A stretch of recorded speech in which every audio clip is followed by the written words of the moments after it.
Alhamdulillahi Rabbil Alamin, wassalatu wassalamu ala rasulihi al-amin wa ala alihi wa sahbihi ajma'in.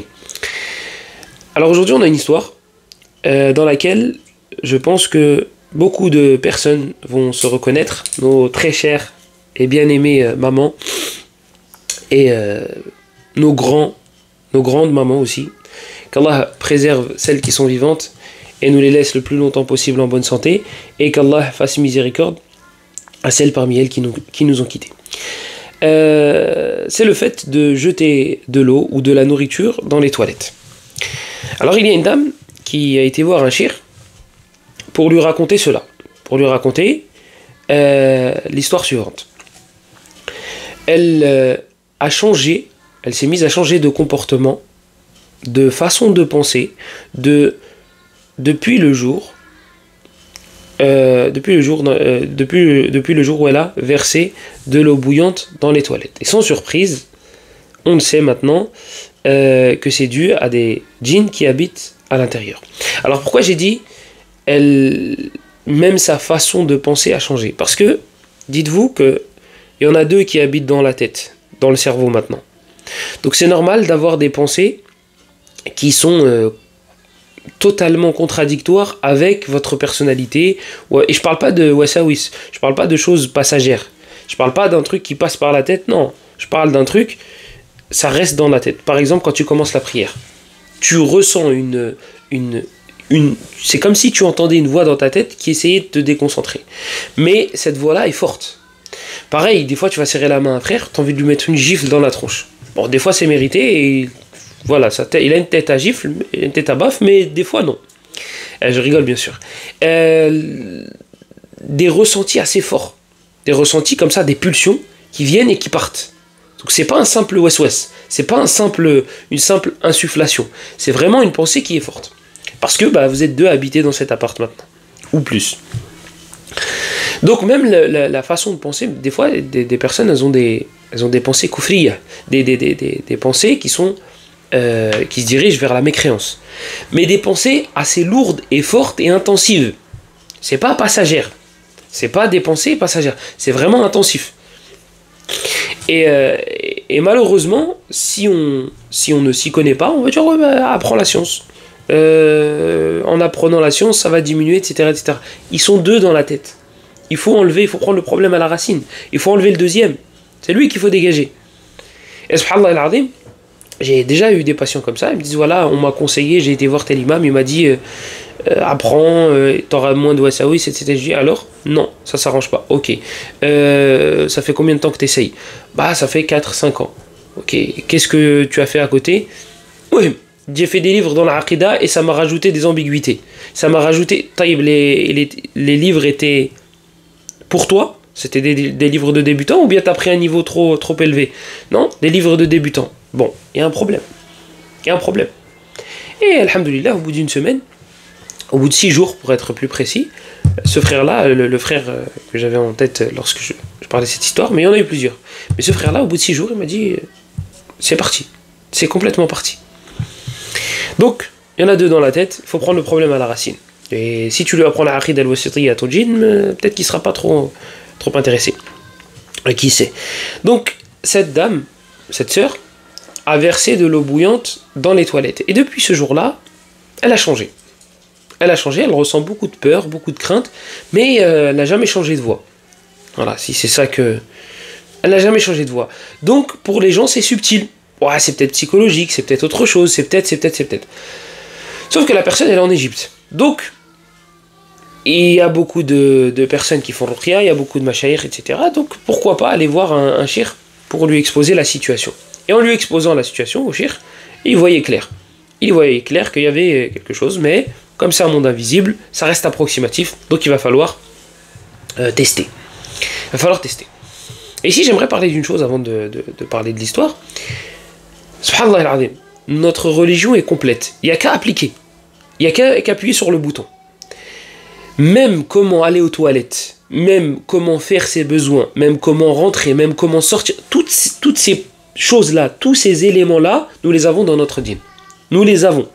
Qu'est-ce qu'il faut dire avant de rentrer? Allahumma inni a'udhu bika min al-khubuthi wal khaba'ith. Hadith de Anas al-Bukhari Muslim. Prophète kana yaf'aluhu. Le prophète sallallahu alayhi wa sallam disait, avait l'habitude de dire. Donc c'était perpétuel, ça arrivait tout le temps. Lorsqu'il sortait dans le hadith de Aïcha, غفرانك وإن كان في سنده مقال لكن سيأتي الكلام إن شاء الله عليه. Lorsqu'il sortait غفرانك, lorsqu'on fait nos besoins, لا يمسكن أحدكم ذكره بيمينه وهو يبول ولا يتمسح من الخلاء بيمينه, de ne pas tenir ses parties intimes avec la main droite et ne pas s'essuyer avec sa main droite. Toutes ces précisions prouvent que notre dîn, il est kamil, il est parfait. Il est parfait. Al-yawma akmaltu lakum dinakum. La religion est vraiment parfaite. Il n'y a aucun défaut. Et on n'a qu'à appliquer. Surtout quand c'est des choses, des fois, enfin, surtout ce genre de choses, c'est simple. C'est très simple à appliquer. Et je l'ai déjà dit et je le répète. C'est dur, c'est pas ma langue natale, etc. Déjà, c'est pas dur, c'est pas vrai. C'est pas ta langue natale. Il y a des Russes, il y a des Chinois, il y a des Japonais, ils connaissent le Coran de Al-Fatiha jusqu'à Nes. Ils comprennent pas un mot de ce qu'ils récitent. Et la prononciation, elle est plus difficile pour eux que pour toi. Mais bref, passons. N'apprends pas. N'apprends pas. Écris sur un papier et à chaque fois que tu vas pour rentrer aux toilettes, tu lis. T'as ton téléphone. Vas-y, Allah, sur ton téléphone. À chaque fois que tu rentres aux toilettes. Tu vas voir que c'est une histoire d'une semaine. Une semaine ou deux. Grand max. Pareil, pour la mosquée, etc., etc. Tu lis les évocations avant de rentrer, et les invocations, et en sortant, tu les lis. Une semaine ou deux, ça y est, c'est bouclé. Si tu vas à la mosquée. Mais comme je pense du bien de tout le monde, tu vas à la mosquée. Du coup, on a une religion qui est parfaite, qui est complète.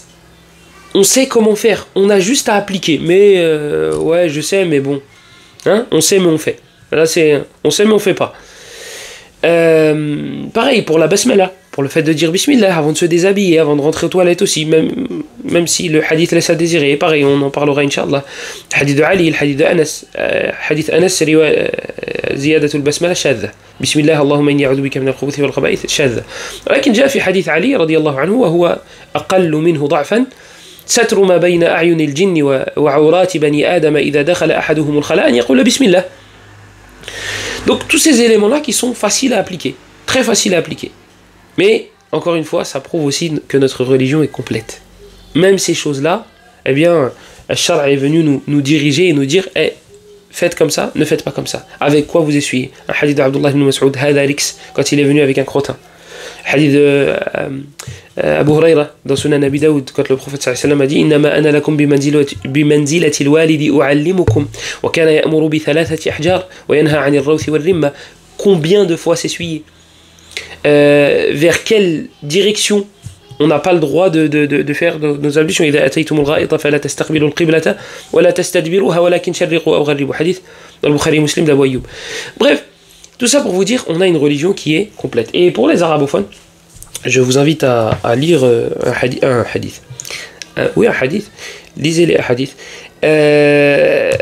Un livre de Cheikh Mohammed Al-Amin Al-Shanqiti rahimahullah ta'ala, Mahasin al-Islam, qui est vraiment Mufid fi babihi ka'adati Cheikh rahimahullah ta'ala. Et c'est un livre qui est assez court, qui peut être lu en une ou deux fois, on va dire. Il fait 120 pages. On revient à notre sujet. Donc la sœur, le cheikh va pour lui réciter, et elle se met à trembler, et elle se met à, donc ses yeux commencent à tourner, et elle commence à regarder des personnes avec un air menaçant. Rappelez-vous, c'est le refrain, c'est le classique, ça, c'est le classique. C'est je suis méchant, je vais te faire. Donc elle regarde de manière sévère certaines personnes dans l'assise. Pourquoi? Allahu a'lam. De toute façon, on s'en fiche. Est-ce que c'est parce qu'il est en colère parce que c'est lui qui l'a ramené, hein, son époux par exemple? Est-ce qu'il est en colère parce qu'il y en a un qui le dérange physiquement, hein, il dégage quelque chose de trop fort pour lui? Allahu a'lam. Il y a beaucoup de raisons possibles, mais on s'en fiche de toute façon.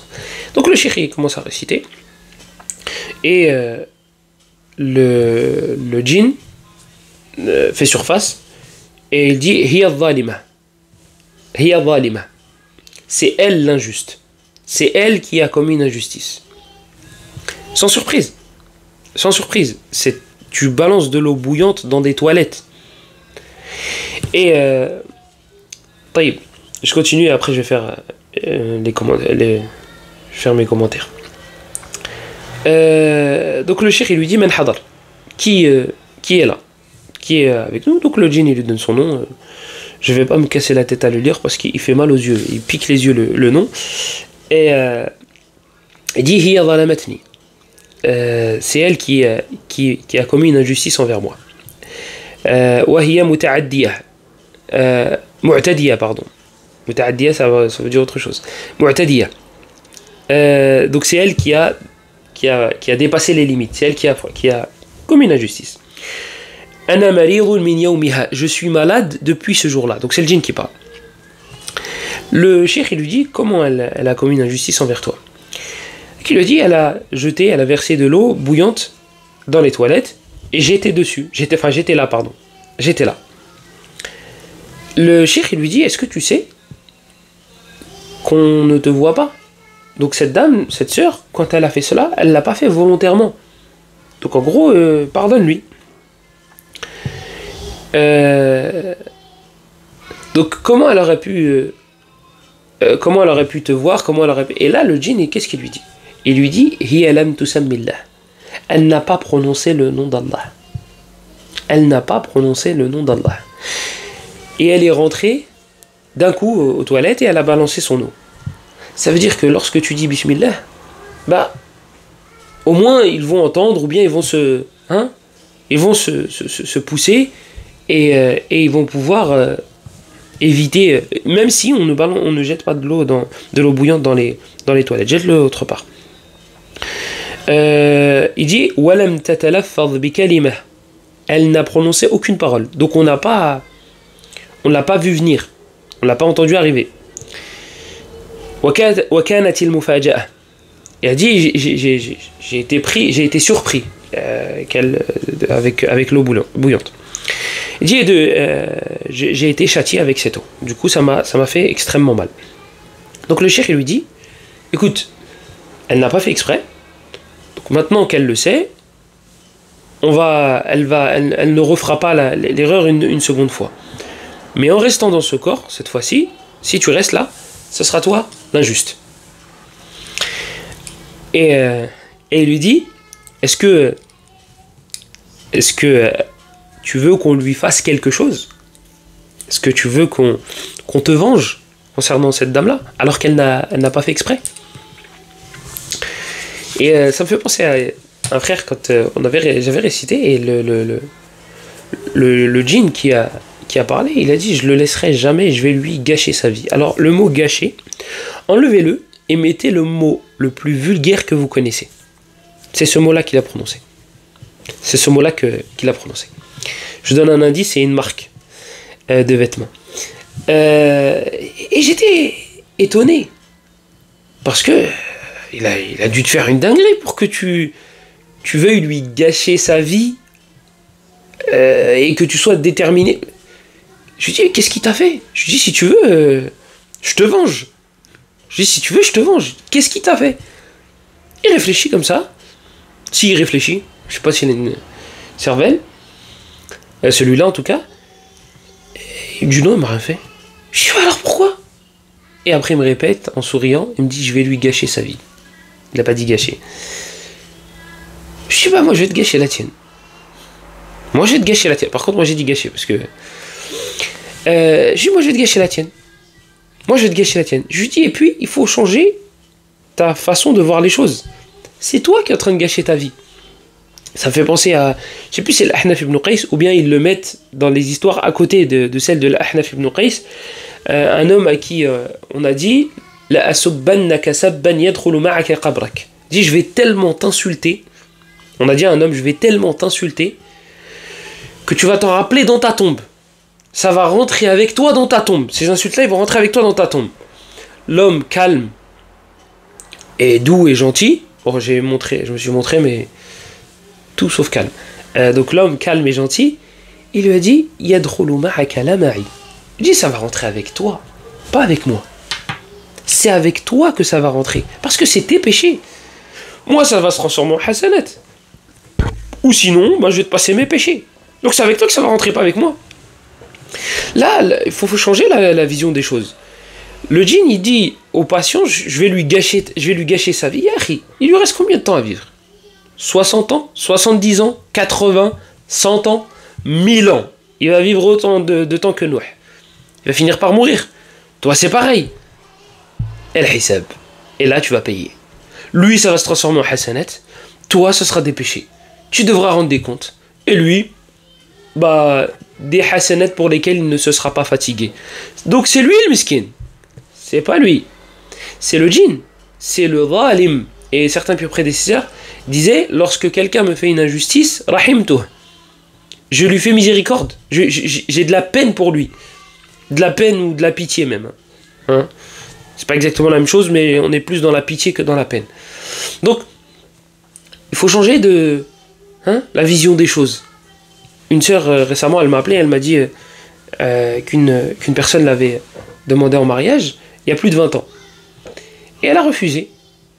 Et en sortant, sa future belle-sœur, mais elle ne s'est jamais mariée avec, donc c'est juste pour vous situer la personne, elle lui dit, si tu ne prends pas mon frère en mariage, tu te marieras jamais. Et elle est sortie. Et elle ne s'est jamais mariée. Ça fait plus de 20 ans cette histoire. Et après ils ont retrouvé des trucs, etc. etc.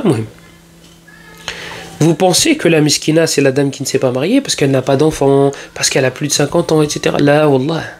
Là, wallah. La miskina c'est l'autre. Wallahi, la miskina c'est l'autre. Même si elle vit dans un château et qu'elle a 15 enfants et que les 15 sont des barara, ce sont des pieux et des personnes qui sont à son service et qu'elle n'a jamais été touchée par une quelconque maladie, cette dame-là. Wallahi, c'est elle la miskina. Même si demain elle venait à se repentir. D'accord? Qu'est-ce qu'elle va faire du dhulm qu'elle a fait à cette dame-là? Des maladies pour lesquelles elle a été la cause concernant cette dame-là. Quand cette dame-là, elle voyait des gens mariés, elle se disait, moi aussi j'aurais bien aimé. Quand elle voyait des gens avec des enfants, moi aussi j'aurais bien aimé. Mais malgré cela, c'est pas elle la miskina. C'est pas elle la miskina. Wallahi, c'est l'autre. Wallahi, c'est l'autre. Innama hadhihi al-hayatu ad-dunya mata'. C'est que jouissance. C'est quelques années. À tout casser, 100 ans. 100 ans. Et ça y est. 100 années. 100 années, ouais. On va rester sur 100 ans, c'est mieux. طيب. Donc il nous dit je lui dis de sortir parce que c'est elle. Du coup c'est ce djinn là qui va être maintenant l'injuste et elle l'opprimée. Donc ça y est, là sort. Et le cheikh dit qu'il a récité de l'eau, il a récité du Coran et qu'il avait de l'eau coranisée avec lui. Donc il a vaporisé, il a vaporisé la sœur en question et iltazamat bi ta'alim l'islam, elle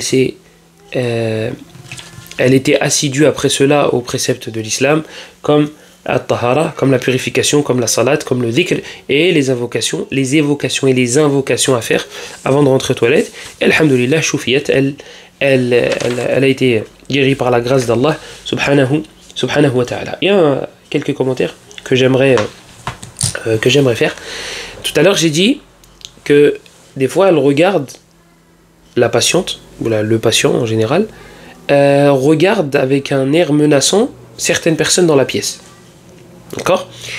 Et j'ai déjà eu des situations où le patient, le djinn va parler et va dire, toi, tu dégages une odeur trop forte. Toi, pas moi. Toi, une personne dans la pièce. Tu dégages une odeur trop forte. Et quand je demande au frère, etc., t'as mis quelque chose de particulier? Non. Du parfum? Non, j'en ai pas mis aujourd'hui. Et subhanallah al-azim, ils ressentent des choses que nous ne ressentons pas. Est-ce que c'est vrai? Est-ce que c'est pas vrai? Allahu a'lam. Allahu a'lam.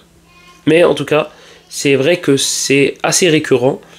Il y a souvent des choses comme ça où il te dit, ouais, celui-là, je peux pas m'en approcher. Celui-là, je sens quelque chose. Celui-là, je sens une trop bonne odeur. Et il déteste les bonnes odeurs, les chiatines.